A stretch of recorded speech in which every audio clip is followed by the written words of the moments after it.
Бұдан былай мемлекеттік бағдарламалардың орындалуымен қазына қаржысы жұмсалған нысандар қоғам бақылауында болады. Өйткені сыбайлас жемқорлыққа қарсы іс-қимыл агенттігінің Түркістан облысындағы өкілдігі әлеуметтік бақылау картасын енгізбекші. Оған мемлекет тарапынан салынып жатқан ғимарат не болмаса жолдар сапасының талапқа сай еместігін аңғарған кез келген тұрғын шағым білдіре алады. Ол үшін жұмыс барысын фото және видеоға түсіріп, арнайы ашылған желіге жүктесе болғаны.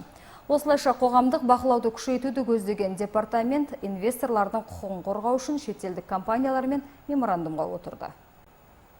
Екі жақты түзілген бұл меморандум бизнесті қорғауға бағытталған, атап айтқанда бюрократияны жою, жасырын кедергілерді алып тастау және сыбайлас жемқорлық фактілерін төмендетуді көздейді. Жаңа келісім шартқа сәйкес аталған міндеттерді сақтауға енді екі тарапта мүдделі. Сіздер түсініңіздер, қазіргі таңда ешкімге бір нәрсе беруді де алуды да қою керек, доғару керек.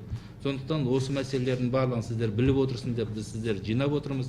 Бүгінгі қол қою рәсіміне сіздерді шақырып отырмыз, осылар тыңдасын, білсін деп. Жемқорлықты тек мемлекет тарапынан ғана қадағалап жою мүмкін емес. Онымен қоғам болып күресіп, әрбір азамат ат салысқанда ғана нәтиже болады. Жаңадан түзілген меморандумның да сәтті жүзеге асуы осы кәсіпкерлерге де тікелей байланысты. Шетелдік инвесторлардың құқығын қорғауды көздеген меморандумға әзірге кәсіпкерлер тарапынан тек қытайлық серіктестік өкілі ғана қол қойды. Ары қарай да осы компаниямен де, басқа да инвесторлармен де, басқа кәсіпкерлермен де жұмысты қарқынды түрде жүргіземіз деген сеніміміз мол.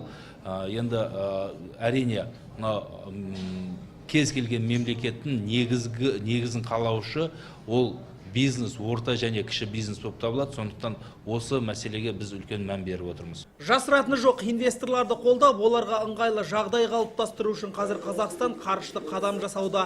Бірақ соған қарамай жасырын кедергілер жойылмай отыр. Оған мысал өткен жылы тәртіптік кеңес отырысында кәсіпкерлік қызметке кедергі жасау дерегі бойынша 3 тәртіптік іс қаралған. Биылда бір факті тіркеліпті. Түркістан қаласынан Мақсұт Жарылқасын, Талғат Елеубеков, Нұридин Ысқақов, оңтүстік ақпарат.